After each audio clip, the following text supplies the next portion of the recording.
I'm calling this the bottom 5 and top 5 nopes. Nopes. I like it. Nopes works. Nopes!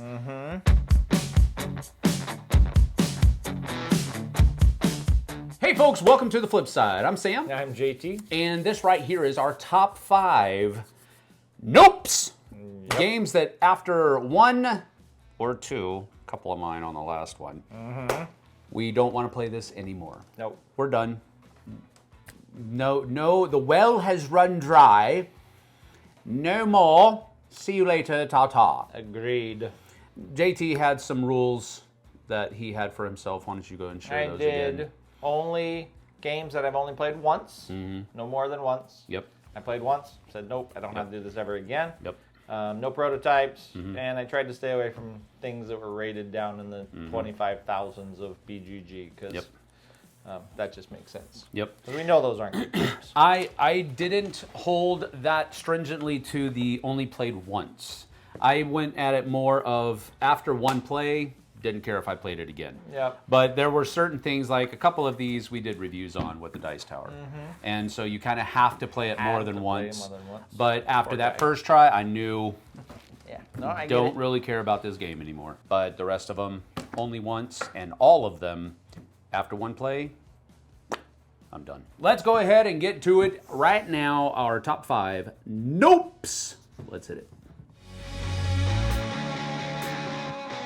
All right, my number 5 is a game that I hate the premise of, let alone the actual playing of. There you go. In this game, you are building up your spaceship so that it can be destroyed. Oh. No, I don't want to build my spaceship so that it can be destroyed. I want to build my spaceship so that it lasts and we can fly through the galaxy and go do stuff. Do a better job. That's what I said. No, you can't do a better job. That's the problem. Galaxy Trucker. I hate... Okay, first of all, I don't like the premise. Second of all, it's real time. Don't like that either. Just the building. That was the second and third strike for me. So I'm not going to belabor the point here. I mean, if Galaxy Trucker fell off the face of the earth and ceased to exist tomorrow, all copies just like evaporated.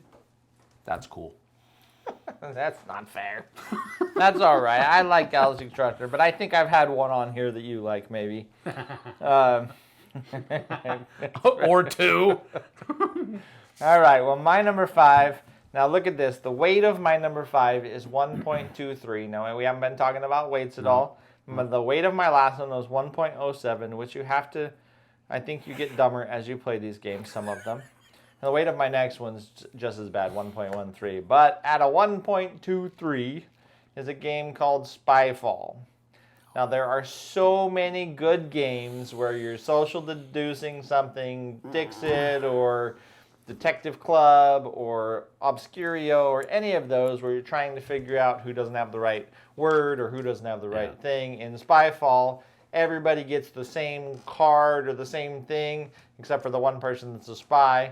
And then you all have to go around the circle and try to give clues to what you have on your card so that everybody else knows you have it on the card, while the one person that has nothing on their card has to bluff their way through the clues. This is the hardest game for a human being to bluff with no information whatsoever. I absolutely agree with that. And if you're the first person right behind, it's like, okay, you go first, and you're just like, can I just show you that it's not me?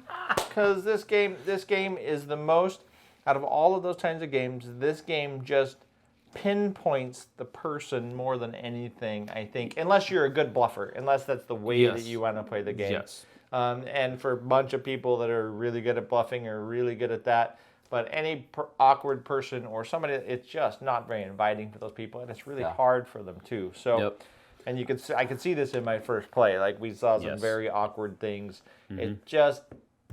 isolates that person too much. Yeah, I agree. I actually really like Spyfall.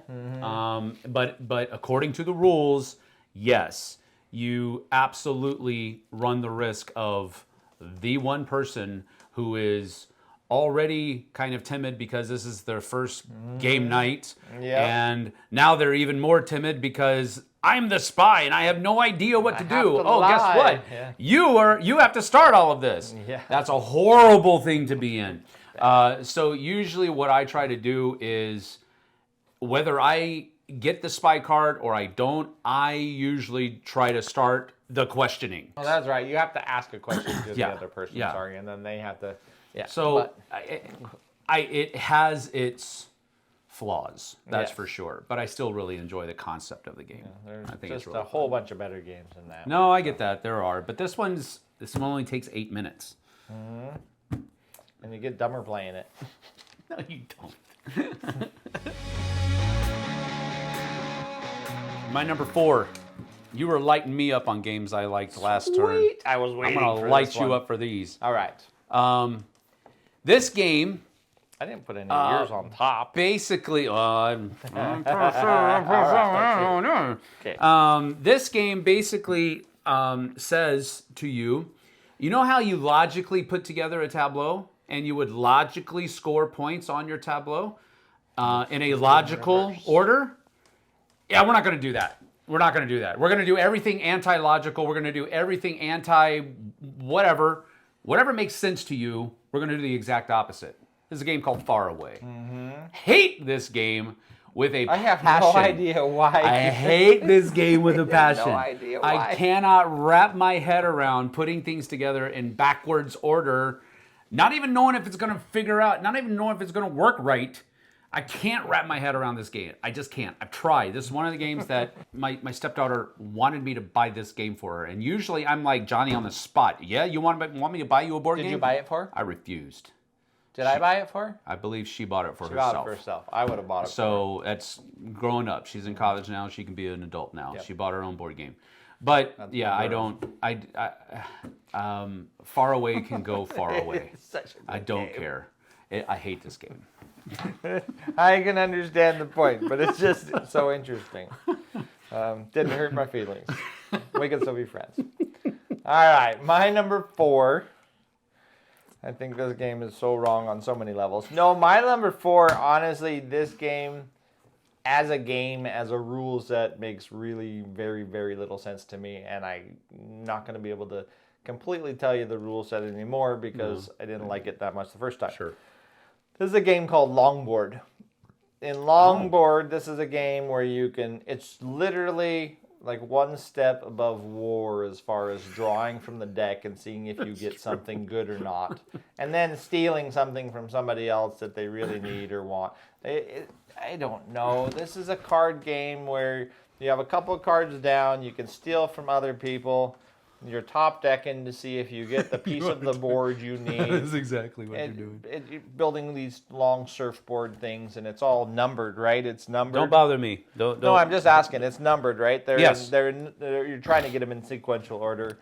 I don't know. This game made 0 sense and just frustrated me. It's Reiner Knizia, right? Yep. This is the bottom of the barrel for Reiner Knizia games. I don't know, man. But I've kept, and the reason I was looking for it is because I've kept my copy only because this is the first game that I ever reviewed on this channel.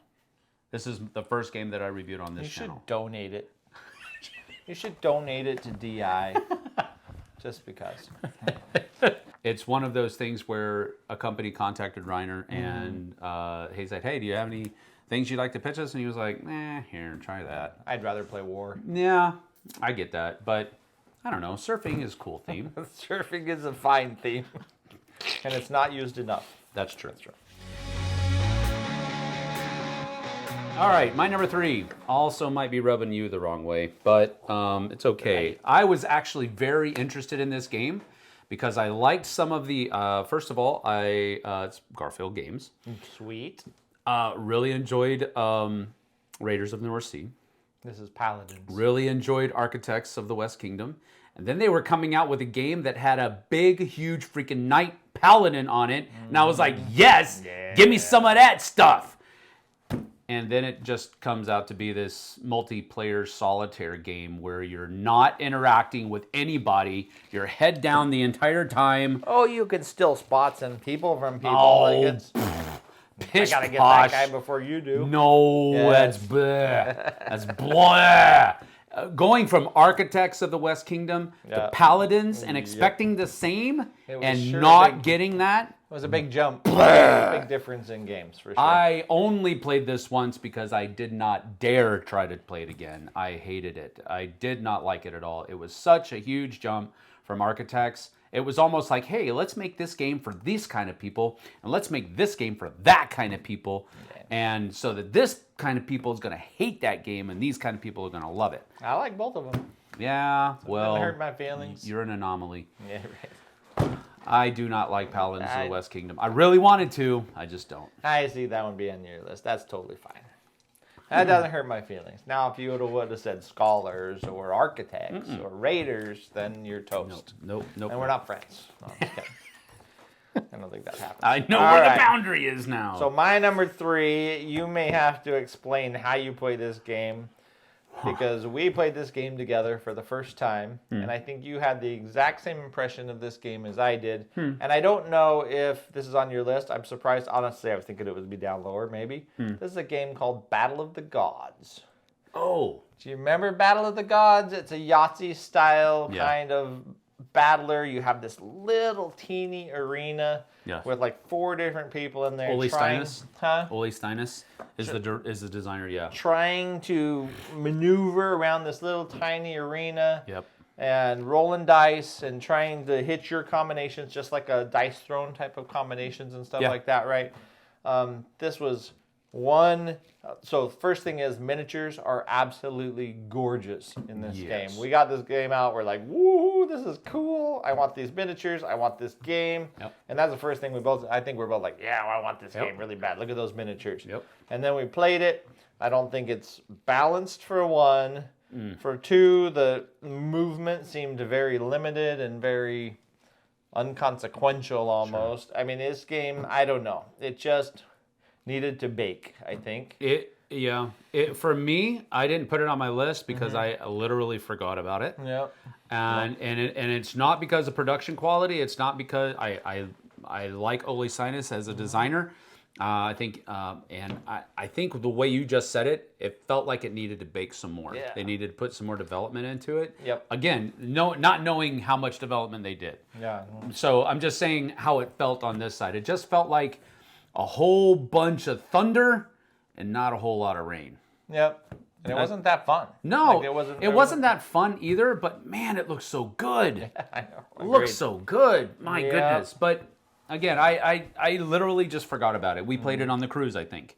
Not last year, but the year before. I think so. And yeah, it was a disappointment. And I think but one of the reasons we played it is because we both were like, we want to buy this game. So we want to try it out. And then afterwards we were like, okay, no thanks. Agreed. All right, my number 2 is a game that I really wanted. Well, I thought I was going to like it because Eric Lang is the designer. It's set within the Warhammer 40K universe, and those were 2 big pluses for me back in the day. This is called Chaos in the Old World. Basically, in Chaos in the Old World, you're all fighting each other, and you're all the bad people in the Warhammer 40K universe. Now, you know anything about the Warhammer 40K universe, everybody's pretty much bad. But you definitely have those factions that are chaos bent. They're the bad guys. Not the generally bad guys. Anyway, that's who you are in this game. On top of that, the board was just unbecoming because it was fashioned to look like human skin stretched across the board. And I'm like, pig skin. Come on. No, it was human skin. We're talking about the chaos people. Anyway, there was not any connect, and this is one of the ones that we had to do a review of. And so I'm pretty sure I probably played it more than just once, but after that first time I was like, I don't think I want to play this anymore. It's just gross. But I really wanted to like it because I enjoyed well, enjoy isn't the right word. I was already familiar with the universe that it was in because I had played Warhammer 40K for a long time. Yep. Anyway, that's my number 2, Chaos in the Old World. Never going to play this game again. Nice. My number 2, Sam is convinced that I'll like it the second play. Maybe. This is about a movie that I've never seen or that I don't ever remember seeing. And it's a deduction game where you're peeping Tom on your neighbors trying to figure out who did what or who killed somebody. We played a rule wrong. This is called Rear Window. This game is absolutely... No. Okay, so first of all, there's one rule in there that says that the person giving all of the clues to you as you hard work for an hour and a half or an hour during this can be telling you lies. Okay, that rule in itself sucks the life out of the game. It's thematic though. But it might be thematic. But the second thing is you get a row of windows and they have all these different symbols in them, and some of them look very, and I don't know the rule, I don't remember the rules exactly, but some of them look, there's different colored ones. You're trying to figure out which person lives in which room and what they do. I think their occupation. You're trying to catch the person who's and you're doing trying it. to catch the person who did the murder or whatever the dastardly deed was. But you make your guesses on this set of windows, and then I think as the clue giver, you get to say. Don't you get to say something like 2 of those are right or something like that? Yeah, there's a range that you can give. You give a range of what's right, and then you give more clues. So now I think that a couple of those clues, this is like playing that color game where you put red, blue, yellow, green, and it says one is right but in the wrong location. Red, blue, green, purple, you know what I mean? Whatever else. It's like playing that game with pictures that are very vague. I don't know. I don't want to play it. I think, well... We haven't played it again. Not only since that, we played that it with a person that is very much into highly strategic games and doesn't like anything else that's not like very deterministic. We played it with Brian. Right? Yeah. And he had a horrible time at it, which made me have a horrible time at it. And I had a horrible time at it, which made Brian have a horrible time at it. We played a rule wrong. I've reread the rules. We played a rule wrong. I'm telling you. We got to play it again. First play. With the right rules. With the right rules. We got to play it again with the right rules. Yeah. And then you can hate on it all you want. Somewhere down the line. I got 842 games to play before. Before that, yeah. Okay. All right, my number 1. I really wanted to like this game because it has one of my favorite themes in it of all time, and that is Vikings. No, Star Wars. Well, Vikings. No, yeah, I got you. That's a good one. All right. But I really, really, really wanted to like this game. The Tiny Epic series is Tiny Epic Blood Rage. Not my bag. It's not my bag. Yeah, that's fair. It is just not, it was not fun. And I wanted to like it. After reading the rule book, I was like, Then we played it, and we only played a 2-player game of it. It was me and Jess. And at the end of the game, I was like, I don't care if I play this game ever again. Doesn't it share some DNA with Blood Rage? That's what everybody says. I don't know. I never played it. I mean, even if it does, it did not. That's another strike against it because I love Blood Rage. And if it did share some DNA with Blood Rage and I still didn't like it, that's great. So I really wanted to like this game. I bought it. Nobody gave it to me. Tiny Epic series is an interesting series. Of course, I only own the one now, so the Game of Thrones. The Game of Thrones one, yeah. And I didn't dislike that one. I just didn't like Tiny Epic Vikings. I've gotten rid of it. I've given it away. I just don't care to have it anymore. And I think for me, the reason it's my number 1 is the disappointment factor. Yep. I really, really, really wanted to like it because I had played other Tiny Epic games before it, and I didn't like those. And I was like, if anything's going to make me like Tiny Epic games, it's going to be Vikings. Yeah. Nope. Not at all. My number 1, Tiny Epic Vikings. Big nope. All right. My number 1 is a theme thing. Now, I like deductive games. And in fact, I like a couple of really good deductive games, right? But my number 1 is a theme thing. Mostly, I think. But then just the way this one plays out, the way the negotiation, it's all around the table. It's all, the rules are very slim in this game. This game is called Secret Hitler. Oh. For one, I don't want to play Hitler. For two, would you like to be a liberal or fascist? Now, I'm one of those people that I don't, I'm not one that likes to talk politics with people. I don't. There you go. I have my beliefs, you have your beliefs, we'll leave it at that, and we'll talk about something else. Like, I am not that kind of person. Indeed.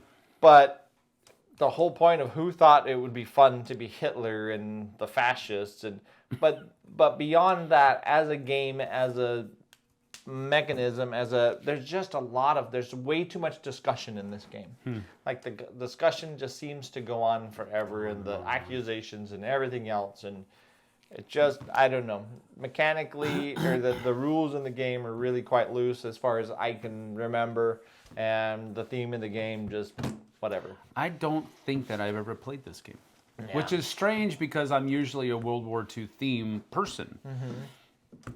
I don't recall if I've ever played this game. Was there another one that was Hitler-based where you're trying to assassinate Hitler?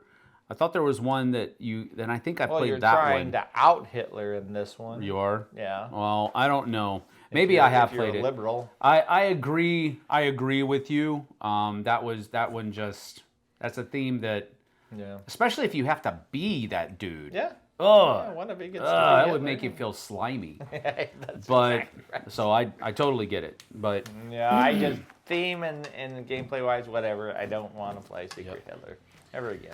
Some of the other games that JT mentioned, a couple of his dishonorable mentions. Yeah. And the other one, some of mine, Robo Rally, hate it. Hate Robo Rally. And it only took me a couple of plays. Once I found out that if somebody hits you and knocks you off course and then the rest of your program is just totally trashed, nah, I'm good. I don't want to play that ever again. Colt Express, I really wanted to play it like this game. The theme is cool, robbing a train and running away from the sheriff, or if you're the sheriff trying to catch the bad guys. But my fingers were too big, and I couldn't reach inside that 3D train very well, and that drove me up a wall. So I didn't want to play that anymore. Love Letter, I hate that game. So stupid. I just don't like it. I know it's everybody loves to love Love Letter, but I hate it. Earth. First time I played Earth, didn't want to play that game ever again. Then I played it with you. And that's one of the reasons why it's not on the list, played it a couple because times now. We enjoyed it. Yeah. I enjoyed to play with you, and I think the first play, and again, this is another reason why I think it's important to have the right player count on your first game. Because we played it with, I think, the maximum player count in my first game, and it was a slog. But we played 2 players, and I actually enjoyed it. Yeah. So, Splendor, stupid game, hate it. Terra Mystica, stupid game, hate it. What? There you go. Ouch. There you have it. Those are all mine. That one hurt. I'm going to add River Valley Glassworks then. I wasn't going to throw it out there, but I'm going to throw that one out there too. River Valley Glassworks? Really? Yeah. That is highly random. And it's highly random, and the other thing is it's so short. No, it is. It's over before you really feel like it. It's over before you've done anything impactful. Yeah, I get you. It's just play a couple mechanics until it runs out quite quickly. And I really enjoy that game. Yeah, I do not. Any other ones on here? Last Bastion I put on here. I had a whole list, but I didn't. Last Bastion I put on here. I don't like the game. And Terraforming Mars, the dice game, was one of the most disappointing games I have ever played. Especially loving Terraforming Mars and loving Ares Expedition. Understood. All right, well, that is our top 5 nopes. Games that we don't care if we ever play again. And that's basically it. You can catch our bottom 5. We put that up on the Dice Tower. The link is in the description below. That will take you over there. Leave us a like and subscribe. Hit that bell icon. We can let you know when we have more videos coming up, and we'll thank you for it. Until then, we'll see you on the flip side. Tell us down in the comments the games that you never want to play again. Yes, please do. We love reading those kinds of things. Yes, please. Tell us why we're wrong. We also love that. Don't do that. I'm never wrong.